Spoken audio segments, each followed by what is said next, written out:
Исто е, ама не е исто. Вака може да се толкува изјавата на првиот вице-премиер Изет Меджити, кој коментирајќи ги скандирањата на кошаркарскиот надпревар во Куманово и на фудбалскиот надпревар во Скопје, каде на првиот имаше говор на омраза кон албанците, а на вториот иредентистички скандирања против Македонија, рече дека владата ги осудила сите повици на ксенофобија, расизам, но тој смета дека меѓу скандирањата на двата надпревари, кои се кривично дело според закон, постои разлика. Имаше разлика, во Куманово беа антиалбански настроени,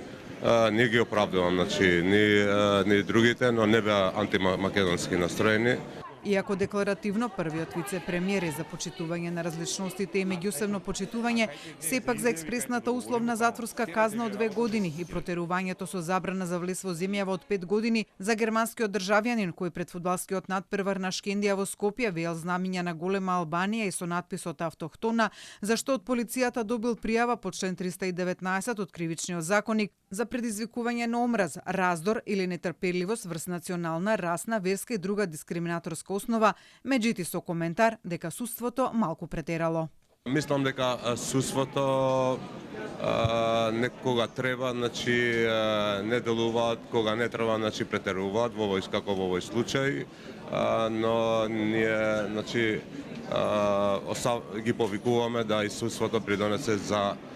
меѓуетничките односи, а не да ги загрози нив.